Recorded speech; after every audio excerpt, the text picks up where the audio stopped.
welcome to the Stone Day Podcast. I'm Wes, and today we'll be trying something new. We're going to be talking about the shitstorm of a production that was the Island of Dr. Moreau shoot. And you're probably wondering why this movie. It wasn't even that good. And I agree with you. Honestly, before looking into this, I heard it was a crazy production, and I used to do film work myself when I lived in Pennsylvania. Mostly in the sound department, but I did make my own short films and I fuck with some animation and cartoons. I do know, almost like every job really, it's about fixing problems. If you fix enough problems, then you'll have a movie after, and if you don't, then you won't. And after hearing about the problems on this shoot, I just really wanted to talk about it with you guys. I actually saw this film when it came out. I was 10. My mom dropped me off. Me and a few of my brothers sat in the front row watching it. And at the time, I thought it was a good movie. But again, I was 10.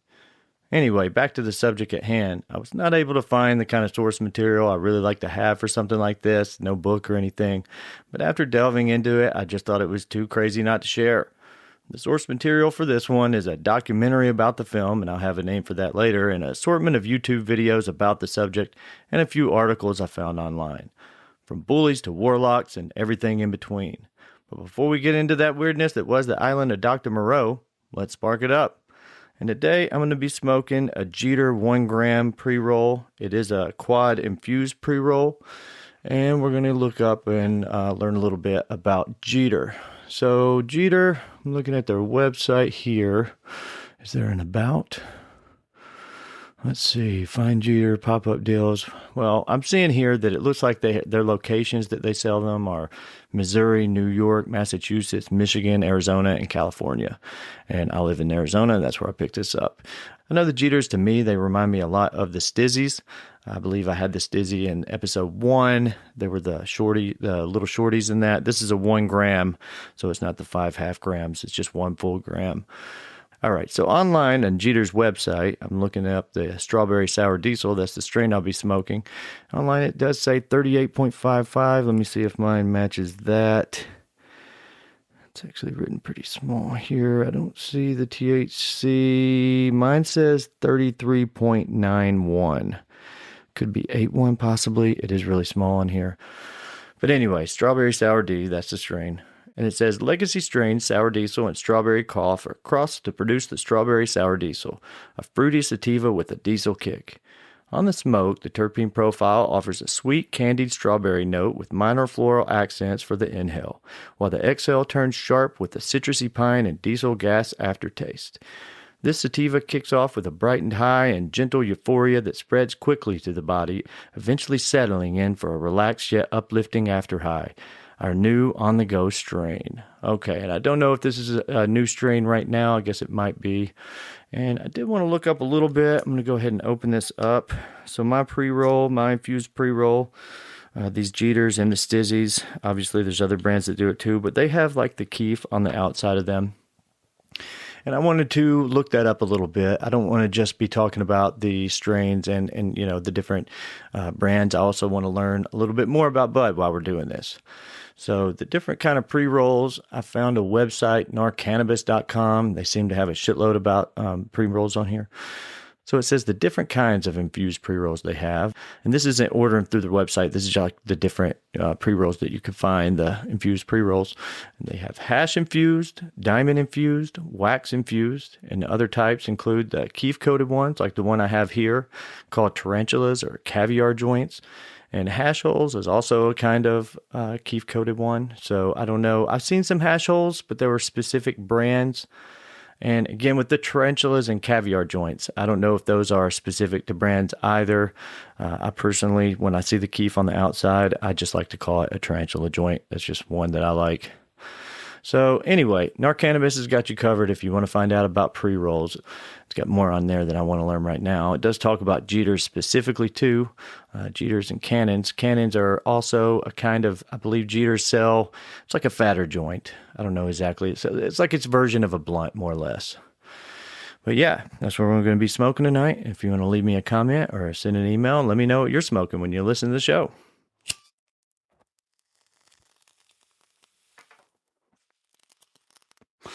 The one thing about these Jeters and Stizzies and stuff, when you see the flavor on there, like strawberry sour diesel. You already know what it's going to taste like. You don't have to look that up. Super nice fruity flavor, strawberry flavor to this. All right, let's jump into it. The Island of Dr. Moreau. The Island of Dr. Moreau is the third adaptation of the 1886 H.G. Wells novel about a deranged scientist who creates a society of animal-human hybrids through odd experiments in vivisection. Vivisection is the practice of performing invasive experimental surgery or scientific procedures on living animals, often without anesthesia, to study physiological functions or diseases. This film follows a UN negotiator, Edward Douglas, and this was ultimately played by David Thewlis. His plane crashes in the Java Sea and is brought to the island by Dr. Moreau's assistant, Montgomery, and he was played by Val Kilmer ultimately. Edward is horrified by the community of created creatures. The hybrid creatures end up killing Dr. Moreau, Marlon Brando's character, and cause an enormous amount of destruction and chaos. Montgomery loses his mind for a bit and tries to take Dr. Moreau's place before he's also killed by the creatures. Edward finds a way to convince the animals to kill each other, and Edward leaves the island after a peaceful faction takes over again. In the end, the creatures decide to go back to being animals instead of continuing the savagery of man. Pretty deep. This film began as a passion project of director Richard Stanley. Richard is a South African filmmaker born November 22nd, 1966 in Fishhook, South Africa. Filming started when he was 29 or 30, so he must have begun working on this project in his mid or early 20s. Richard was an odd bird, but obviously had a real passion for telling this story. He spent 4 years developing his vision before getting the green light from New Line Cinemas. Richard's filmmaking experience prior to this was directing low-budget sci-fi horror films like 1990's Hardwire, where a head cyborg reactivates, rebuilds itself, and goes on a violent rampage in a Space Marine's girlfriend's apartment. Or 1992's Dust Devil, where a woman on the run from her abusive husband encounters a mysterious hitchhiker. So Richard's experience again was with small crews and low budgets. New Line was looking for something new and different, and they thought they had found this in Richard's plans for the film. Whoa. And it was Rich's big break. He originally wanted Jürgen Prochnow for the role of Dr. Moreau, but one of the producers managed to get Marlon Brando for this role. This drastically changed the scope and budget for the film. The heads of New Line were not excited about working with Brando again. I guess he was a big pain in the ass while filming Don Juan DeMarco with Johnny Depp and Faye Dunaway, but they got Brando anyway, and this changed it from a $5 to $8 million film to a $40 million film, and this was in 1990, so that was a lot of fucking money. I think looking it up today, it would be the equivalent of, I don't know, maybe 150, 200 million, maybe even more than that. Before they even started principal photography, New Line Cinema tried to replace Richard Stanley with Roman Polanski. So from the beginning, executives at New Line had a feeling that Stanley wasn't going to be the director they were looking for. Richard discovered this and was understandably upset and wouldn't give up on his project, so he demanded a meeting with Marlon Brando and was given this chance. In the documentary, Lost Soul, The Doomed Journey of Richard Stanley's The Island of Dr. Moreau, Richard said he went to see someone he knew that practiced witchcraft. This is when it gets a little weird.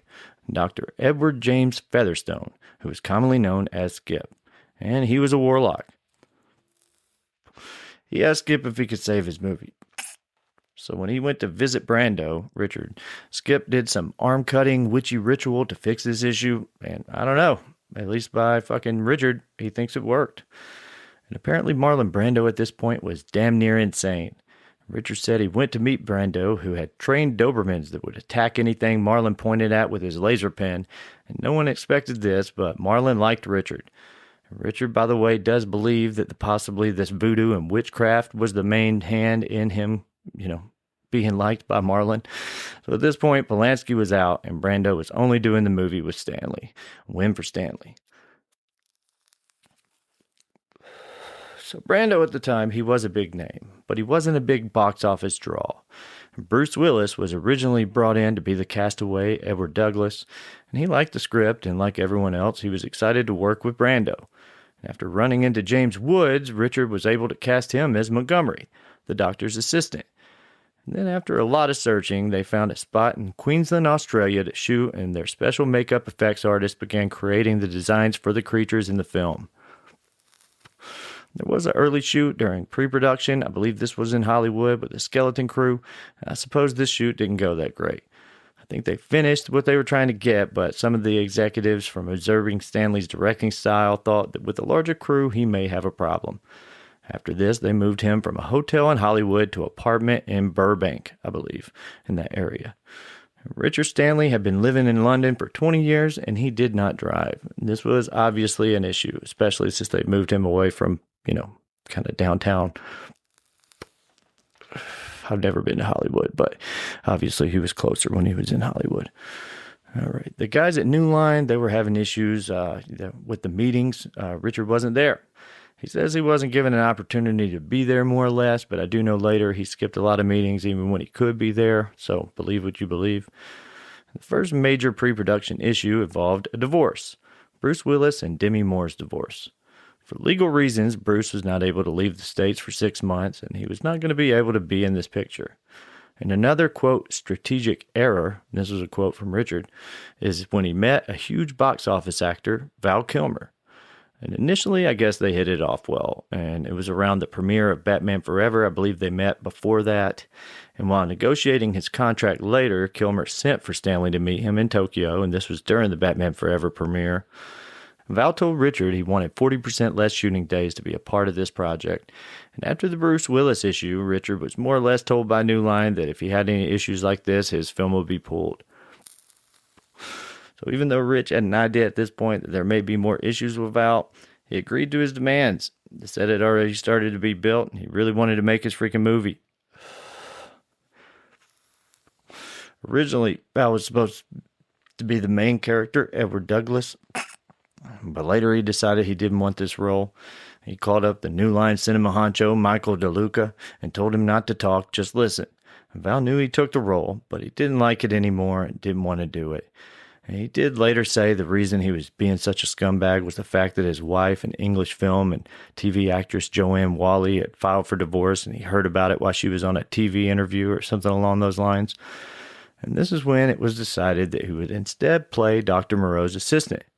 With this, James Woods was out of the picture. They then needed a main character again, and at this point, Rob Morrow was added on as Douglas's character. This is also around the time the executives decided to add money to the budget for a new director. They still had Richard go to Australia to the set, maybe with less pressure on him from Hollywood. It could still work out. And when Richard arrived, he had a set of clothes, okay? And the rest of his clothes were in a carpet bag. A carpet bag was a type of luggage popular in the 19th century, made from woven carpet material known for being lightweight for travel. So this was kind of a small bag. So the crew at this point knew they were in for some kind of experience with this one. They were going to be there for quite a few months, and all he had was this tiny bag, just a couple, maybe he had like 2 or 3 changes of clothes, and they didn't really have a good way to wash their clothes. The actors and actresses auditioning for the animal hybrid parts hated the auditions. Most of them seemed to hate the roles as well, but after being cast in costume, they really got into it pretty well.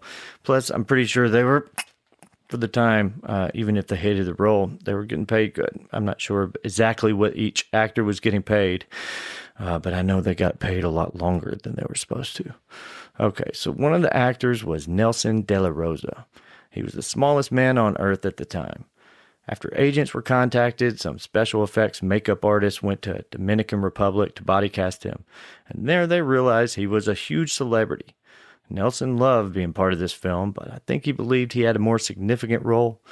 They then had an animal behaviorist on set for months before shooting, dehumanizing the animal actors. After the initial apprehensions, the actors really got into their roles, like I mentioned before. All the people in the principal photography team were behind Richard. They could tell he had a real vision for his film. I guess once the main house was built, Richard stayed in that a lot. There is some confusion there. I don't know if he stayed in the kind of house they built for the movie or if they had another housing built, but they were more or less like kind of in the jungle making this movie. So he almost never left this place. I have it written down here as kind of the set house, but just know that that might not be true. He expected people to come in to him in there, so he wasn't going to, see people and have meetings with people. He expected if they wanted to talk to the director, come see him. And this is when he started to miss all those production meetings I was talking about. And this wasn't an issue of transportation, I know for sure. It was some other kind of issue that Richard had, either with going to the meetings or just didn't think he was getting the respect he deserved or something. I don't really know. But he would get his sketch artists to draw up scenes and have those given to the crew and actors instead of going to meetings himself. This wasn't popular with New Line or the other, people working. It wasn't just the actors, it was the whole crew. Another main issue with pre-production was a tragedy. Marlon Brando's daughter, at age 25, had taken her own life. At the time, Marlon was finishing up his shoot in Ireland on a project that ultimately would be shut down by this and never be finished. And this obviously gave people on the island of Dr. Moreau shoot a feeling that their film would also be pulled. And this caused Richard to become even more isolated from the cast and crew. I guess Richard's PA also around this time was turning off a lamp in his house and got bit by a poisonous spider. He said her flesh melted and was incurable. I wish we did have more about this incident. So referring back to the documentary I mentioned before about the disaster, Lost Soul, Rich mentions his voodoo doctor back in London had caught some flesh-eating parasite while being operated on. This is just bad luck after bad luck. And this is just two people. I mean, they start having worse luck than this. So he said his bones were crumbling also due to his wacky experiments. And the way I understand this is his buddy, was having issues with his, I believe he was having issues with his bones and he went to go get operated on. And then when he was getting operated on, that's when this flesh-eating parasite got inside of him. This, at least in Richard Stanley's mind, was the cause of the production's failures for sure. Once Skip started having problems, the quote-unquote fixes he had cast to fortune the production disappeared. But they did start to have read-throughs for the script, and this is when Val started being a problem again. Not liking any of the directional choices of the film, starting with the very first scene. I think it was initially supposed to start with some kind of Shakespearean-type scene, but he just stopped everyone and just kept saying, it doesn't work, it doesn't work. And the whole time he was just sitting in a chair, smoking a cigarette, acting like a cool guy.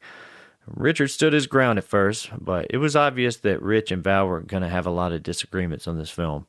And at one point, when Rich was trying to give Val direction, Kilmer told him, "Directors stand behind the camera, and actors stand in front of them. Now, go stand behind the camera." What a dick.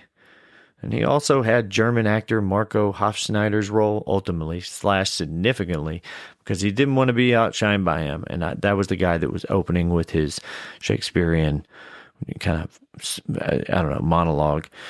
It was obvious now at New Line that they needed something else to save their investment. With Val and Richard, it was a power game that Rich was not prepared for. They said at the end of the shooting day, Rich climbed in a tree and didn't come down for a long time. I'm not sure if that's completely accurate, but it's part of the lore of the story. So on April 3rd, a severe tropical cyclone named Olivia hit Australia's Northern Territory, and this also devastated the production. I believe a lot, if not all, the sets had to be rebuilt at this point, so they got hit by a fucking hurricane. And I know actors were supposed to be there for 6 weeks, ended up being there 6 months or longer. Ron Perlman was supposed to be there for 3 weeks and spent 4 months on the shoot. Good for them, though. They were getting them checks. Didn't have to worry about what their next job was at that time. I'm pretty sure they did a lot of partying, too. Drinking, drugs, and sex. In some ways, it seemed like they were becoming the creatures they were imitating. Anyway, the hurricane, after this happened, Rob Morrow calls up his agent and some executives at New Line. It basically breaks down. He couldn't deal with the insanity of the shoot and begged to get out of the picture, and I guess they allowed it. So again, they're looking for a main character for this film. And around this point, the production was put on hold for 3 weeks. And the reason being so New Line could find a replacement director. They did not want Richard to sabotage the film, though, so they offered him his full salary and gave him a plane ticket back to L.A. They also sent an assistant to make sure he got on the plane. And I thought that was pretty good. I would have been happy with my full salary and then get back to whatever, trying to create art. I mean, the salary that a director makes, too, for a feature film like that, it was probably a pretty nice check. But I do know it's about the art. I understand that. And I believe for Rich, it was pretty much 100% about creating art and little about financial gain. But the director they found was John Frankenheimer. He was known at the time to be one of the last old school directors, and I guess that means he screamed a lot. And he also had experience taking over projects for fired directors. He had done this several times before. And Frankenheimer also had a reputation of wrangling difficult actors into submission. He did this basically by screaming, insulting, and talking down to everyone. And apparently the most abused were the native people working on this particular film. At least, I don't know who he abused on his other films. So a small side story here. After Richard was fired from the set, Fairuza Balk, she was in The Waterboy, I believe, but obviously she was in this movie too. She threatened to cut her heart out at a sushi restaurant and ran out to have a PA driver all the way back to Sydney. And a PA is a production assistant. I know I've said that. We're going to be saying that a few other times, but they just kind of work on the crew. But Sydney was clear across the country from where she was. Fairuza thought everyone was going to walk away from this project, but except for Rob Morrow, New Line was holding everyone to their contracts. And Fairuza was told that if she left, she would be ending her Hollywood career, basically. So, on that note, she returned to the shit show. Also, most of the actors' costumes were cast. They were made specifically for them, so this contributed to the release, or no release rather, of these actors. Before Richard left, he had shredded a lot of documents, I believe. I don't know if this is fact, but I believe Frankenheimer negotiated a fuck ton of money for this.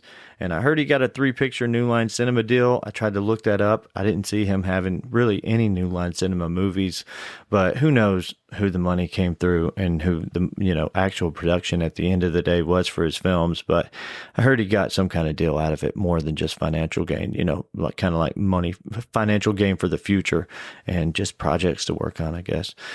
So as far as I know, he never liked anything about this film, Frankenheimer. Even though Richard Stanley still had the screenplay credit, John had a new screenwriter rewrite the entire script, and that made the shoot even worse. And the writer was faxing the rewrites from the U.S., and this was not a quick process at the time. And sometimes actors would just make up their own lines or completely improvise their scenes.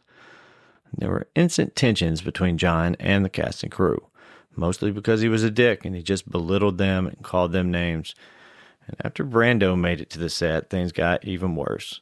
So the director was a dick, Val was a prep school bully, and Brando had to prove he was worse than all of them. Days would go by without shooting, all the while the other actors were in full makeup in the Australian heat.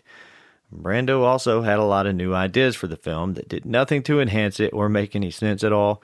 Like when he met Nelson De La Rosa, he wanted him, like literally wanted him to be his. And all of a sudden, he's in every scene with Marlon, in the same costume nonetheless. And this inspired Mini-Me from the Austin Powers movies, by the way. And the scenes when he was all white, with his white face, I don't know, with like a veil or something over his face, and sunglasses and some sort of bandage around his head, that was Brando. And when he kept saying lines about the heat, that wasn't acting either. It was just hot as shit, and he was saying that during his lines. And neither Kilmer or Brando knew their lines, and Marlon even had an earpiece that could be seen in some of the shots. And there were some days that neither actor would leave their camper until the other had, resulting in little to no shots for the day. It really must have felt like a nightmare to the crew, but hey, like I mentioned before, they're getting paid. One of Brando's ideas that didn't make it into the film was crazy as shit. He wanted to pull his hat off at the end, revealing he was actually a dolphin the entire time. And that would have been insane. And there's also a story that Val burned the cameraman while they were shooting. Like burned his head or something with a cigarette. What a fucking dick. So Brando didn't like Val, and the feelings were mutual. The last wild thing that happened had to do with Richard Stanley. Well, it turns out he did not make it on his plane to leave Australia. So the executives at New Line were aware of this, that he didn't make it back to LA, but I guess they figured since they fucked him over, they didn't care too much about where he decided to go. He made it to some hippies in the middle of the jungle and was just hanging out with them, getting super stoned. When one day he ran into some PAs from the crew. Rich convinced them to take him back to the set, and they found a dog costume he could wear, and that's what he did. He wore the dog man mask and acted as an extra in what was originally his film. You can't make this shit up. And there are several final shots with him in it as well. He even got to help destroy the set, which was kind of fitting for him. That's what he said in the documentary. And I know there was one guy in the documentary talking about how they were eating with this crew, and there was one guy that wouldn't take off his dog mask, and that was Richard. He didn't reveal who he was until the rap party, and I guess Val approached him and apologized for getting him fired, and Richard supposedly told him that was too late for apologies, mate. And when all said and done, by some miracle, if you consider it to be one, they were able to finish shooting the picture. And it said that Kilmer finished his last shot. Frankenheimer yelled, "Now get this asshole off my set."